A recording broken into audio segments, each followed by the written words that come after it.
Welcome to my YouTube channel हर बार unique car. भाई मेरे पास मैसेज आ रहा है इंस्टाग्राम के ऊपर कि आपका वीडियो आने में डिले हो रहा है, लेट हो रहा है। तो भाई मैं आपको बता दूं, मैं इतना टाइम नहीं मिल पाता है मेरे पास कि मैं हर एक दो दिन से वीडियो बनाता रहूं। फिर भी कोशिश करता हूं कि मैं आपके पास कि 2-4 दिन से एक वीडियो मैं डालता रहूं।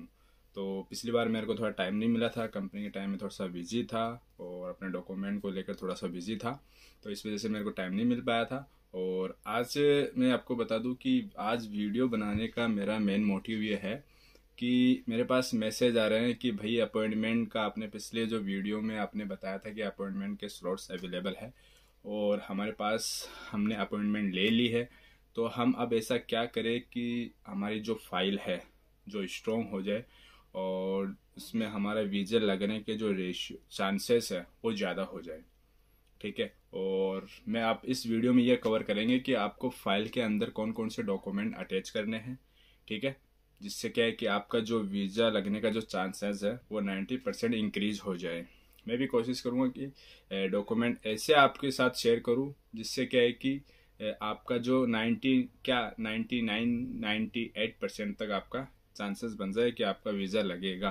भले 1-2% आपका इश्यू हो सकता है वर्क परमिट को लेके, या फिर आपकी कंपनी को लेकर, या आपका डॉक्यूमेंट कोई ऐसा हो जिसमें नाम मिसमैच हो, जैसे पासपोर्ट में कुछ और है और वर्क परमिट में कुछ और है, तो ऐसा तो इस वीडियो में हम क्लियर करेंगे सब कुछ। ठीक है, और वीज़ा रेशियो भी बताऊंगा कि पोलैंड का भी वीज़ा रेशियो क्या चल रहा है। ठीक है, तो वीडियो को मिस मत करना, पूरा देखना। वीडियो स्टार्ट करने से पहले मैं आपको बता दूं, अगर आप हमारे चैनल पर नए हो तो प्लीज़ चैनल को सब्सक्राइब कर लेना और वीडियो को शेयर कर देना और वीडियो को लाइक भी कर देना। ठीक है, जिससे क्या है कि चैनल को सब्सक्राइब करेंगे तो इससे क्या है कि हम आने वाले टाइम में और आपको अच्छे से इन्फॉर्मेशन सबसे पहले तो मैं ये कवर करूँगा कि आपको जब आपकी सबमिशन हो, ठीक है, VFS दिल्ली के अंदर आपकी सबमिशन हो, तो उसके अंदर मैं आपको बताऊंगा कि क्या क्या डॉक्यूमेंट आपको अपनी फाइल के साथ अटैच करने हैं और क्या क्या डॉक्यूमेंट नहीं करने हैं, जिससे आप जो वीज़ा का जो चांसेस है वो बहुत ज़्यादा इंक्रीज हो जाए, जिससे आपको वीज़ा मिले। ठीक है, तो सबसे पहले हम स्टार्ट करते हैं ये कि आपके पास देखो, मेरी जो फाइल है पुरानी वाली, मैं अपनी फाइल में सारा जो मैंने जो अपना सबमिशन किया था उस सबमिशन में मैंने क्या क्या डॉक्यूमेंट अटैच किए थे वो सारे डॉक्यूमेंट मैं आपको बताता हूँ। और आज मैं बैठा हूँ अभी भाई पोलैंड के अंदर। पोलैंड एक यूरोप की कंट्री है, शेंगेन में आता है, एक बहुत ही अच्छा ब्यूटीफुल कंट्री है यूरोप का। ठीक है, तो हम स्टार्ट करते हैं। तो भाई सबसे पहले आपका देखो, मैं आपके सारे डॉक्यूमेंट आपको दिखाते हुए चलूंगा कि आपको क्या क्या डॉक्यूमेंट होना चाहिए आपके साथ। ठीक है, सबसे पहले तो भैया आपका है वर्क परमिट।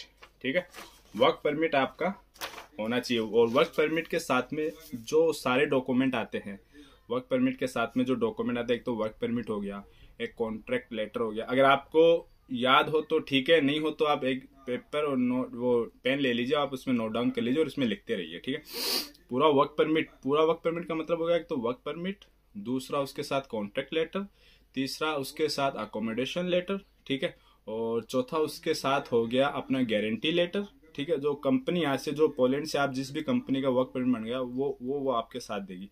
ठीक है, और फिर 5 या 6 पेज कुछ पॉलिस के अंदर होते हैं, इनके टर्म एंड कंडीशन ऐसा कुछ उसमें लिखा हुआ होता है, वो होते हैं। ठीक है ठीक है, ये सारे हो गए। उसमें स्टे लेटर वगैरह ये भी आता है, क्योंकि कुछ कुछ कंपनियां देती है, कुछ नहीं देती, कुछ एक लेटर के अंदर ही सब कुछ बना के दे डालती है। उसमें ट्रांसपोर्टेशन का, खाने पीने का, उसमें आपकी सैलरी वगैरह जो भी है, क्या एग्रीमेंट हुआ है, क्या आपका वर्किंग हॉर मिलेंगे, क्या आपकी हॉलीडेज रहेंगे, एक महीने में कितना वर्किंग रहेगा, कितने डेज वर्किंग रहेंगे। ठीक है, ये सारी चीजें। तो आपका सबसे पहले हो गया वर्क परमिट। ठीक है, फिर दूसरा आता है आपका एजुकेशन सर्टिफिकेट। ठीक है, एजुकेशन सर्टिफिकेट भाई, अगर आप डी वीजे में आ रहे हो, किसी लेबर या किसी कंपनी वेयर हाउस में या किसी और काम के रिलेटेड आ रहे हो जिसमें आप ट्रेड नहीं हो, ठीक है, ट्रेड नहीं हो, लेबर कैटेगरी डी वीजे पे आ रहे हो, तो आपका एजुकेशन सर्टिफिकेट, मैं तो ये चाहूंगा कि आपके पास अगर 10 का सर्टिफिकेट है तो आप वो लगाए। ठीक है, 10 का सर्टिफिकेट आप वो लगाए, और उसको एक चीज ध्यान रखना, उसको अपोस्टाइल करवाना है आपको। ठीक है, अपोस्टाइल आपका दिल्ली में हो जाएगा, ठीक है, दिल्ली में हो जाएगा। कहाँ दिल्ली में अपोस्टाइल होता है उसका मैं एड्रेस और आपको कॉन्टैक्ट नंबर है ना, मैं आपको डिस्क्रिप्शन बॉक्स में दे दूंगा। आप वहाँ जाके उनसे कॉन्टैक्ट कर सकते हो और वहाँ से आप अपोस्टाइल करवा सकते हो। और अगर आपकी नज़र में कोई हो तो आप उससे भी करवा सकते हो। भाई उस अपोस्टाइल वाले से मेरा कोई लेना देना नहीं है, मैं उनका कोई एडवर्टाइजमेंट नहीं कर रहा हूँ। ठीक है, एजुकेशन सर्टिफिकेट हो गया, उसको अपोस्टाइल करवाने के बाद लगाना है। 10th का सर्टिफिकेट ज़्यादा बेस्ट रहेगा अगर आप डी वीजे पे आ रहे हो। ठीक है, ये हो गया। फिर उसके बाद हो गया आपका सीवी। ठीक है, सीवी वही आपका जो वर्क परमिट के अंदर जो आपका डेजिग्नेशन आया है, किस पोजीशन पे आप काम करने वाले हो पोलैंड के अंदर, तो उसी के हिसाब से आपको वो लगाना है, ये अपना सीवी। ठीक है, सीवी के अंदर वही होना चाहिए, उसी पोजीशन के हिसाब से। आप इंडिया से हो, नेपाल से हो, पाकिस्तान से हो, आप जहाँ कहीं से भी हो, बांग्लादेश से कहा जहाँ कहीं से भी हो, या आप अपने गल्फ कंट्री से, सऊदीया, दुबई, यहाँ से भी अगर लगाने की कोशिश कर रहे हो, तो आपकी जो पोजीशन आई है उसी पोजीशन के हिसाब से आपको एक सीवी अपडेटेड कर लेनी है। ठीक है, उसमें वही एक्सपीरियंस दिखाना है कि मैंने इस पोजीशन पे यहाँ इस वाली कंपनी में काम किया है।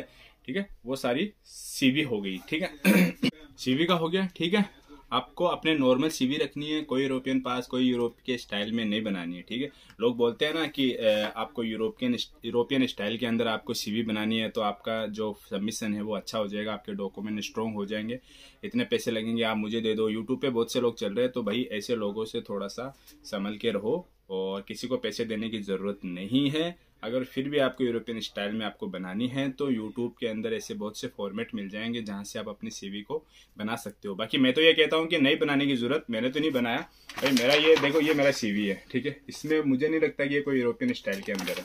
ठीक है, ये कोई यूरोपियन स्टाइल के अंदर नहीं है भाई। अपना जो नॉर्मल मैंने जो इंडिया में यूज़ कर रहा हूँ 2016, 17, 18 से जो यूज़ कर रहा हूँ वो का वही सीवी है, उसको अपडेटेड करता रहता हूँ। ठीक है, ये हो गया आपका सीवी का। ठीक है, फिर आपका आगे का तीसरा डॉक्यूमेंट होता है आपकी एक चेकलिस्ट है। मैं चेकलिस्ट आपको सबसे लास्ट में बताऊंगा कि चेकलिस्ट क्या है। ठीक है, फिर आपका हो गया एक पीसीसी। ठीक है भाई, ये पीसीसी। ठीक है, पीसीसी जब आप बनाएंगे ना तो आप कोशिश करना कि 6 महीने के अंडर की पीसीसी हो। ठीक है, अगर आपका सबमिशन, जैसे मान लो कि आपकी पीसीसी खत्म होने वाली है और आपका सबमिशन 1-2 दिन के अंदर ही है और 6 महीने उसको हो गए तो चल जाएगा। ठीक है, पीसीसी को 6 महीने हो गए और आपका सबमिशन तुरंत ही है तो पीसीसी चल जाएगी। 1-2 दिन होगा ऊपर नीचे तो चल जाएगा, कोई प्रॉब्लम नहीं है। मेरे केस में भी भाई ऐसा हुआ था। जैसे मेरी पीसीसी फॉर एग्जाम्पल आज है 10 तारीख। ठीक है, 10 तारीख को मेरी पीसीसी खत्म हो गया, 6 महीने एग्जैक्ट हो गए और मेरा 11 तारीख का सबमिशन था। ठीक है, तो फिर मैं अब नई पीसीसी कहाँ से लेके आऊँ? उनको भी मालूम है कि भाई ये बंदा इतनी जल्दी नई पीसीसी अरेंज नहीं कर पाएगा। ठीक है, पीसीसी आने में अभी पूरा 40 डेज लग जाते हैं अराउंड। तो मैंने अपनी पुरानी पीसीसी के ऊपर ही अपना सबमिशन किया था, अल्हम्दुलिल्लाह मेरा वीज़ा लग के आ गया था भाई। तो पीसीसी का ऐसा कोई सीन नहीं है, पीसीसी को लेकर आप टेंशन लेने की आपको कोई ज़रूरत नहीं है, पुरानी पीसीसी होगी चलेगी। दूसरी बात, पीसीसी के अंदर आपको अपोस्टाइल करवाने की कोई ज़रूरत नहीं है। पीसीसी को अपोस्टाइल करवाने की कोई ज़रूरत नहीं है। क्यों? क्योंकि जब अपन उसको मिनिस्ट्री ऑफ अफेयर्स का जो ये आता है ना स्टैम्प, बस ऐसे मान के चलो ये एक अपोस्टाइल ही है आपका। आपने जो बनाई है फर्जी तो बनाई नहीं, स्टैम्प लग के आया है आपने ऑनलाइन में, इसे रजिस्ट्रेशन नंबर आता है यहाँ पे, वो लोग अगर चेक करना चाहे तो डाल के चेक कर सकते हैं। ठीक है, पीसीसी का अपोस्टाइल करवाने की जरूरत नहीं है। और कोई बंदे करवाते हैं, बहुत से लोग करवाते हैं, लेकिन मैं सजेशन करूंगा कि आप नहीं करवाओ तो बेस्ट है, और करवाओ तो वो आपकी मर्जी है भाई। ठीक है, तो पीसीसी को अपोस्टाइल करवाने की जरूरत नहीं है। पीसीसी हो गया, आपका स्ट्रॉन्ग पेपर है। ठीक है, ये हो गया। देन उसके बाद आता है आपका वर्क परमिट। तो मैंने आपको बता ही दिया, वर्क परमिट के अंदर बहुत से डॉक्यूमेंट्स है। देखिए ना, ये वर्क परमिट है, ये वर्क परमिट के बहुत से डॉक्यूमेंट है। ये 6-7 डॉक्यूमेंट ऐसा कुछ कंपनी की तरफ से आते हैं, पुलिस के अंदर रहते हैं ये सारे। देखिए पुलिस के अंदर है। ठीक है, और फिर उसके बाद में ये बाकी सारे डॉक्यूमेंट कंपनी के हैं। ये इतना मोटा वर्क परमिट आता है भाई। ये बाकी सारे डॉक्यूमेंट इसके अंदर जो मैंने आपको बताए थे, सब कुछ सर्टिफिकेट वगैरह, या आप कहाँ रहोगे, अकोमोडेशन वगैरह, ये सारी डिटेल्स देखिए। इसमें आपका ट्रांसपोर्टेशन, अकोमोडेशन, फूड वगैरह, क्या इंश्योरेंस वगैरह जो आपको कंपनी देगी या नहीं देगी, ये वो हो गया। ठीक है, फिर तीसरा हो गया आपका जो आप सबमिशन, जो आपने अपॉइंटमेंट ली है वीएफएस की। ठीक है, वीएफएस की अपॉइंटमेंट ली है तो उस टाइम पे पहले तो क्या है कि अपॉइंटमेंट लेने के बाद एक ये वीएफएस साइट से ये अपना जो वीजा का जो फॉर्म होता है वो अपन को डाउनलोड करके फिर उसको फिल करके फिर भेजना पड़ता था। ठीक है, अभी आजकल लेटेस्ट ये चल रहा है कि जहां आप अपॉइंटमेंट लोगे वहीं से जब आपका सबमिशन पूरा अपॉइंटमेंट आपको मिल जाएगा तो वहीं आपके पास पीडीएफ आ जाएगी, पूरा फॉर्म आपके पास डाउनलोड करना होगा। ठीक है, और ये डॉक्यूमेंट ये है वही, देखो ये लिखा हुआ नेशनल वीजा एप्लीकेशन, ऐसा कुछ लिखा हुआ है यहाँ पे। ठीक है, ये वीएफएस का फॉर्म है, इसमें आपको सारी चीज़ें फिल करनी होती है कि आपका कंपनी का क्या है क्या नहीं है, क्या उसमें आप कहाँ रहोगे, सारी डिटेल्स, मतलब एक देखा जाए तो पूरा एक ये नोट हो गया। ठीक है, ये हो गया वीएफएस का फॉर्म। फिर उसके बाद में आपके पास आता है अपॉइंटमेंट लेटर। ये अपॉइंटमेंट लेटर भाई देखिए, ठीक है, ये अपॉइंटमेंट लेटर है।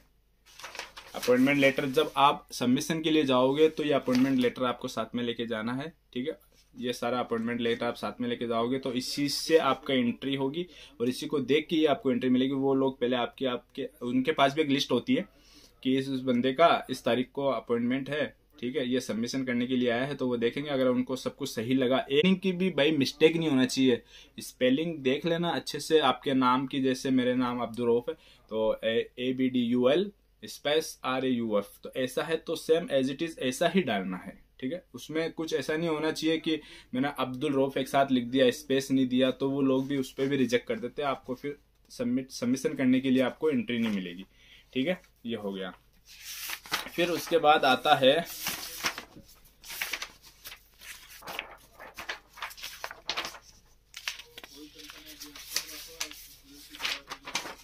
Cover letter. ठीक है, कवर लेटर ये हो गया कि आपकी जो भी फाइल है, आपने फाइल के अंदर क्या क्या डॉक्यूमेंट आपने लगाए हैं वो सारी चीज़ों को एक लेटर के अंदर लिख देंगे। इससे क्या है कि जो वहाँ का इमिग्रेशन ऑफिसर है जब आपकी वो फाइल को चेक करेगा, वीएफएस से एमबीसी में जाएगी, जब वो चेक करेगा तो उसको ये पेज के अंदर सारे उसको मिल जाएंगे कि भाई मैंने पासपोर्ट दिया है, मैंने ये दिया है, ये दिया है, ये दिया है, ये दिया है। ठीक है, ये सारा इसके अंदर डाल दोगे और उसमें आप बता दोगे कि भाई मेरी ये कंपनी है, मेरी इतनी सैलरी है, पर हावर का मेरे को इतना मिलेगा और पर डे का इतना मिल गया, मैं पूरे महीने में इतना वो करूँगा। ठीक है, ये है भाई कवर लेटर। ठीक है, ये आप देख लो कवर लेटर हो गया। ठीक है, कवर लेटर पूरी फाइल का एक पेज के ऊपर सारा सब कुछ बनाना है। ठीक है, फिर उसके बाद आ गया आपका इंश्योरेंस इंपॉर्टेंट है भाई। इंश्योरेंस कंपनियां मार्केट में बहुत सी अवेलेबल है, तो कोशिश करना कि आप जब इंश्योरेंस लो, ठीक है, इंश्योरेंस लो तो ICICI लोम्बार्ड से लेना। जो क्या है कि ICICI और लोम्बार्ड अपने यूरोपियन का और इंडिया का इनका क्या है कि मर्ज है, तो ये इस वाले इंश्योरेंस को ज़्यादा प्रीफर करते हैं। बाकी लोग रिलायंस की भी बनाते हैं, टाटा की भी बनाते हैं, बहुत सी इंश्योरेंस कंपनियां हैं। मैं किसी का एडवर्टाइजमेंट नहीं कर रहा हूँ, बस मैं आपको बता रहा हूँ कि मैंने मेरे केस में ICICI लोम्बार्ड से ली थी। मैंने अपना केस में स्टडी करके ही मैंने सब कुछ डाला था। ठीक है, ये देखो ICICI लोम्बार्ड का इंश्योरेंस है। और इंश्योरेंस भाई आपको देखो, इंश्योरेंस में बताता हूँ कि आपको इंश्योरेंस लेनी है पूरे 1 ईयर की। ठीक है, 2 मंथ, 3 मंथ, 6 मंथ, जैसे आप सोचोगे कि मेरा अभी वर्क परमिट में 4 महीने पड़े हैं तो मैं 4 महीने का इंश्योरेंस ले लूँ, नहीं भाई, 1 साल की इंश्योरेंस लेनी है आपको, वो बेस्ट रहेगा। इतना ज़्यादा कोई खर्चा नहीं आता है, 12-13 हज़ार रुपये इंश्योरेंस के ऊपर खर्चा आता है। और इंश्योरेंस के अंदर वो चीज़ें आपको ज़रूर कवर करनी है, जैसे ठीक है कि 50,000 USD डॉलर तक का आपका उसमें ये आपको क्लेम मिल जाए। ठीक है, ऐसी सारी कुछ है यहाँ पे, तो आप वो वाली सारी इंश्योरेंस लेना। जब आप इंश्योरेंस खरीदोगे, परचेज करोगे ना, तो उस पर सारा डिटेल सब कुछ आएगा। ठीक है, ये हो गया आपका ट्रेवल इंश्योरेंस। ठीक है, फिर आता है आपका एक्सपीरियंस लेटर आपको वही बनाना है जिसका आपका वर्क परमिट आया है। ठीक है, उसी पोजीशन के हिसाब से आपको एक्सपीरियंस लेटर बनाना है और उस एक्सपीरियंस लेटर को अपोस्टाइल जरूर करवाना है। ये मैं बता देता हूँ कि आपको सिर्फ अपनी फाइल में 2 चीज़ों का अपोस्टाइल करवानी है। एक आपका 10th का मार्कशीट हो गया, दूसरा आपका एक्सपीरियंस लेटर हो गया।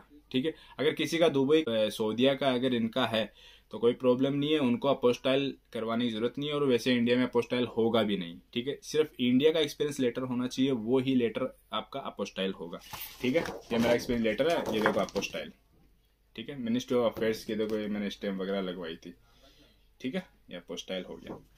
अपोस्टाइल मैंडेटरी है भाई, एक्सपीरियंस लेटर के ऊपर लगाना है, ठीक है। ये हो गया। और उसके बाद आइटनेरी। आइटनेरी में क्या है कि भाई आपको उसमें ये शो करना पड़ेगा कि मेरी इतनी तारीख से दिल्ली से लेके वर्सावा की मेरा प्लान है, मैं वर्सावा जाने वाला हूँ इस काम के लिए, तो इतनी तारीख को मैं जाऊँगा और इतनी तारीख को वापस आ जाऊँगा। मतलब आपका वीज़ा जब आपका सबमिशन हो उसके 1 महीने बाद का आपको, 1 या 1.5 महीने बाद का आपको ये आइटनेरी डालना है। डमी टिकट जिसको बोलते हैं ना, वो ऐसा सीन है। तो एक या 1.25 महीने 1.5 महीने बाद का आपको वो ट्रेवल डेट डालना है कि मैं इस तारीख को जाऊंगा। और जब आपका वर्क परमिट जो एंड हो रहा हो, जैसे फॉर एग्जांपल आपका 10 मई को आपका वर्क परमिट एक्सपायर हो रहा हो, ठीक है, तो आपको 10 मई से पहले, मतलब 5 मई 6 मई को मैं वापस रिटर्न आ जाऊंगा। तो जब सबमिशन हो उसके 1.25 महीने बाद से लेके वर्क परमिट एक्सपायर हो उसके 5 दिन से पहले आपकी रिटर्न टिकट का उसमें डालना है, ठीक है। ये होगी आइटनेरी, ठीक है। मेरा ये सीन था, मैंने सब कुछ ऐसा ही किया है, आप देख लीजिए। हो गया आइटनेरी, ठीक है।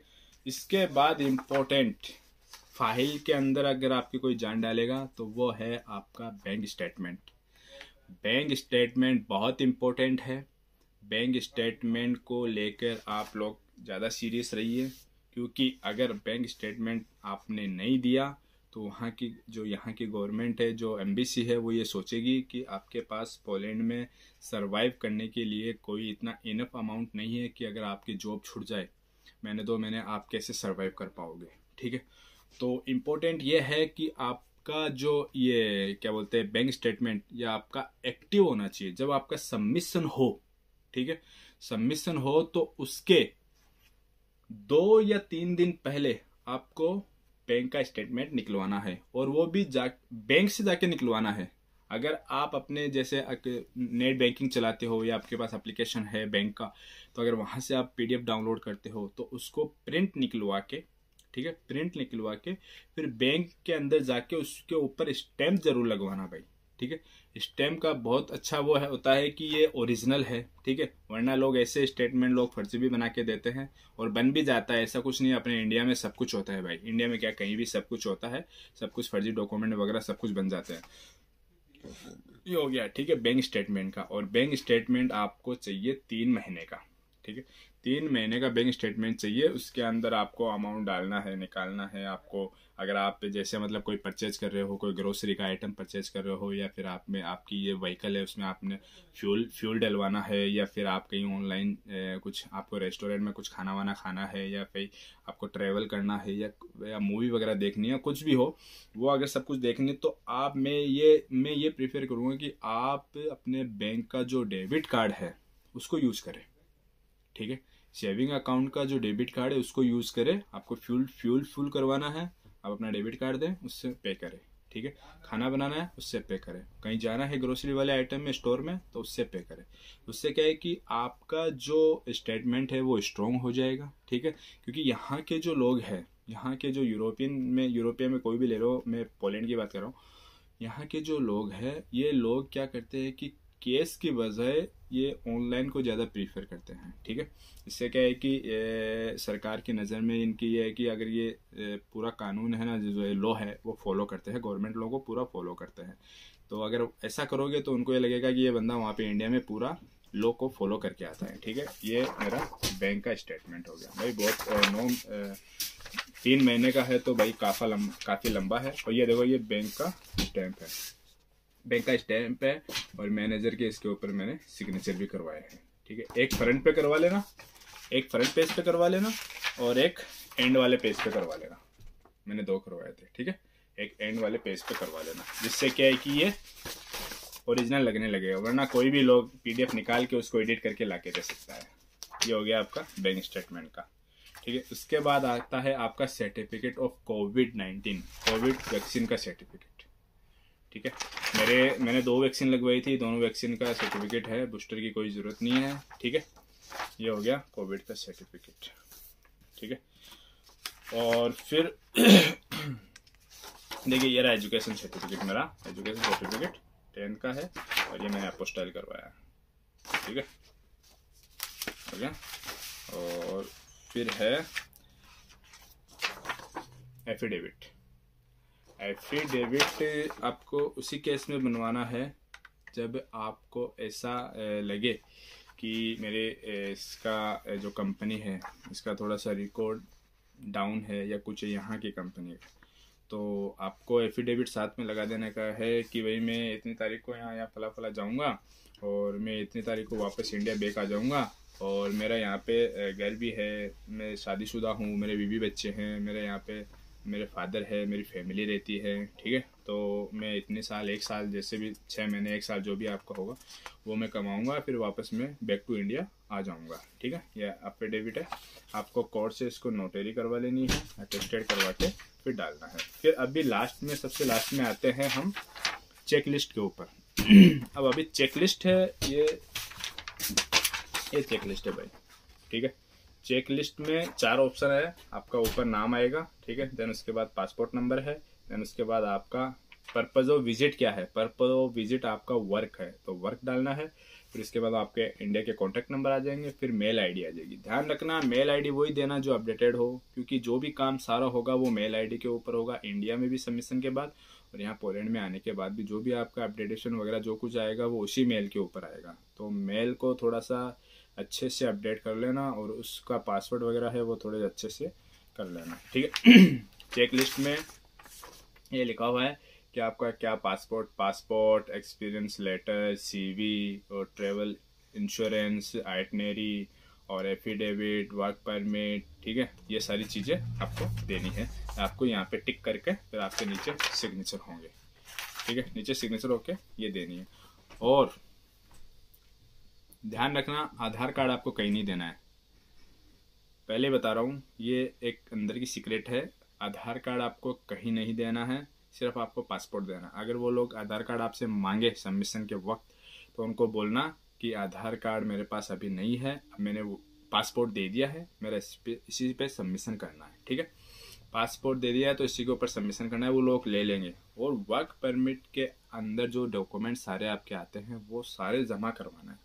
मैंने जितने भी डॉक्यूमेंट बताए हैं उनमें से कोई भी डॉक्यूमेंट आपको वापस नहीं लेना है। जब आपका सबमिशन होगा काउंटर पे जो वहाँ पे ऑफिसर बैठे रहते हैं वो आपको बोलेंगे कि अकोमोडेशन लेटर की ज़रूरत नहीं है, स्टे लेटर की ज़रूरत नहीं है, ये इसका एजुकेशन सर्टिफिकेट की ज़रूरत नहीं है, ये आप ले जाएं। तो उससे लेना नहीं है, उनसे रिक्वेस्ट करना है कि भाई प्लीज़ मेरे वहाँ के पोलैंड की जो कंपनी है उन्होंने मेरे को बोला है कि आपको सारे डॉक्यूमेंट VFS में जमा करवाने हैं, उनमें से आपको कोई डॉक्यूमेंट नहीं लेना, ठीक है। प्यार से उनसे बात कर लेना, अगर थोड़ा गुस्से में करोगे तो फिर प्रॉब्लम हो सकती है, प्यार से कर लेना। वैसे हम इंडियन लोग हैं, वैसे प्यार से पटा लेते हैं सबको, तो प्यार से बात करना, जिससे क्या है कि आपका सारे डॉक्यूमेंट वो ले ले, ठीक है। सारे डॉक्यूमेंट वो ले लेंगे तो फिर आपको एक चिट मिलेगी, रिसिप्ट मिलेगी।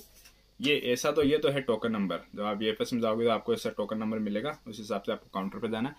फिर सारा जब आपका सबमिशन हो जाए तो आपको फिर वो एक लंबी सी लिस्ट देंगे, मेरे पास अभी लिस्ट है नहीं वरना मैं आपको दिखा देता, ठीक है। इतना लंबा सा, जैसे ये है ना, ये यहाँ से स्टार्ट होके यहाँ से लेके यहाँ तक इतना लंबा एक स्लिप रहता है, उसमें आपका वीज़ा फीस, ठीक है, ये सारी चीज़ें रहती है। वीज़ा फीस, अगर आपको ये कुरियर सर्विस लेनी है तो कुरियर सर्विस का रहेगा, ये सारी चीज़ें उसमें रहेगी। जब आपका है, जब फिर वो लिस्ट मिल जाए तो आपका सबमिशन हो गया। ये जो मैंने डॉक्यूमेंट बताया भाई, इस डॉक्यूमेंट के हिसाब से अगर आप सबमिशन करोगे तो आपके जो वीज़ा लगने के जो चांसेस हैं वो 90 से लेके 95%, 98% तक बोलूँगा मैं कि 98% तक आपका इंक्रीज हो जाए चांसेस, ठीक है, आपका वीज़ा लगेगा। हाँ, अब इनमें से अगर आपके जैसे मान लो वर्क परमिट में नाम अलग है, पासपोर्ट में नाम अलग है, आपने एक्सपीरियंस लेटर नहीं दिया, अगर दिया भी है तो आपने उसको अपोस्टाइल नहीं करवाया, आपने PCC नहीं दी, और आपने ये इंश्योरेंस किसी और कंपनी का ले लिया, आइटनरी आपने अच्छे से नहीं बनाई, ठीक है, और ये अकाउंट स्टेटमेंट आपने 1-2 महीने का डाल दिया, तो फिर वो भाई वो फिर मैं उसके ऊपर नहीं बोल सकता, क्योंकि मैंने मेरे केस में जो भी किया है सबमिशन वगैरह, ये सारे डॉक्यूमेंट के इतना इन्फॉर्मेशन को रीड करने के बाद ही इतनी सारी मैंने जमा करा है, फिर उसके बाद ही मेरा वीज़ा लग गया था, कोई प्रॉब्लम नहीं आई, तो आज मैं पोलैंड में बैठा हूँ, ठीक है। और ऐसे ही अगर आपको कोई इन्फॉर्मेशन चाहिए तो आप प्लीज़ मेरे को इंस्टाग्राम के ऊपर मैसेज करते हो, मैं सीन भी कर लेता हूँ, बट इतना पॉसिबल नहीं होता कि मैं आपको तुरंत जवाब दूँ। बहुत से लोग मेरे को रिटर्न में बोलते हैं कि भाई आप तो रिप्लाई नहीं करते हो, आप रिप्लाई नहीं करते हो। तो भाई टाइम नहीं मिल पाता है, टाइम जैसे ही मिलता है मैं हर एक को रिप्लाई देने की कोशिश करता हूँ कि सभी को मैं रिप्लाई दूँ। ठीक है, हो सके अगर मैं तुरंत रिप्लाई ना दूँ, मैं आपको थोड़ी देर बाद दे दूँ या 1-2 दिन बाद दे दूँ, लेकिन रिप्लाई ज़रूर दूंगा। ठीक है, और मेरा वीडियो बनाने का मेन मोटिव ये होता है कि जिस टॉपिक के ऊपर मेरे पास ज़्यादा कमेंट आते हैं, जिस टॉपिक पे ज़्यादा कमेंट आते हैं तो मैं उसी के ऊपर अपना वीडियो बना देता हूँ, जिससे क्या है कि लोगों को प्रूफ के साथ सब कुछ समझ। तो भाई इन सारी चीज़ों को ध्यान में रखना और फिर अपने सबमिशन के लिए जाओ। ठीक है, और मैं बता देता हूँ जिस दिन आपका सबमिशन होगा उसके 15 या 20 दिन के बाद आपका रिजल्ट आएगा। ठीक है, अगर हो सके तो आप सेल्फ जाके कलेक्ट कर लो, अगर नहीं कर पाओ तो आप कुरियर सर्विस ले लो। ठीक है, लेकिन ध्यान रखना वीएफएस के अंदर जब आप जाओ तो प्योरिटी सर्विस नहीं लेनी है। जैसे बहुत से लोग उसको वीआईपी सर्विस भी बोलते हैं, प्रीमियम सर्विस भी बोलते हैं, प्योरिटी सर्विस भी बोलते हैं, ऐसा कुछ बोलते हैं। उनके 3-4 हज़ार रुपये लगते हैं, उसमें कुछ नहीं है भाई। आप अंदर जाओगे, वो बंदा बोलेगा आपको प्रीमियम सर्विस लेनी है, आप बोल दोगे हाँ लेनी है, तो उसके 4-5 हज़ार रुपये आपके फालतू के जाएंगे। वो आपको क्या करेंगे, आपको लेके एक केबिन सा बना होता है वहाँ पे बैठा देंगे, और सारे जो वो एक बंदा आपको दे देंगे, अलॉट कर देंगे कि भाई ये बंदा आपके वो सारे डॉक्यूमेंट वगैरह चेक करेगा, हाँ सही है सही है सही है, आप जाके जमा करा दो। बस इसके लिए इतने से पैसे क्यों देना, जब आप सारा डॉक्यूमेंट कलेक्ट अच्छे से करके रेडी करके लेके जाओ, डायरेक्ट नॉर्मल सर्विस लो भाई। ऐसा नहीं है कि आप प्रीमियम सर्विस लोगे तो आपका वीज़ा लगेगा। प्रीमियम सर्विस नॉर्मल सर्विस से उनसे कोई लेना देना नहीं है वीज़ा लगने से। वीएफएस के पास कोई अथॉरिटी नहीं है कि वो आपको वीज़ा दे या आपका रिजेक्शन करे, उनके पास कोई अथॉरिटी नहीं है। वीएफएस वालों का काम है कि आपकी फाइल को लेके अच्छे से प्रिपेयर करके देख के वो डायरेक्ट वीएफएस में सेंड कर दे, बस उसका यही काम है। इसके अलावा उसका और कोई काम नहीं है भाई। ठीक है, ये सारी चीज़ें मैंने आपको बता दी है। अगर फिर भी आपको किसी और चीज़ पे टॉपिक पे वीडियो चाहिए तो आप मेरे को बता सकते हो, मेल कर सकते हो। मेरी मेल आईडी भी यही है, हर बार यूनिक कार के नाम से। ठीक है, और मेरी इंस्टाग्राम आईडी भी हर बार यूनिक कार के नाम से है, और ये चैनल भी मेरा यही है। आप सोचोगे कि गाड़ियों का था और अभी कंटेंट चेंज हो गया, तो भाई चैनल को मैं अभी चेंज नहीं कर सकता, मेरा चैनल ये रहेगा, सिर्फ कंटेंट है वो मैंने चेंज कर दिया है। ठीक है, तो वीडियो अगर आपको अच्छे लगे तो शेयर कर देना, लाइक भी कर देना और चैनल को सब्सक्राइब भी कर देना। ठीक है भाई, ठीक है, तब तक के लिए बाय।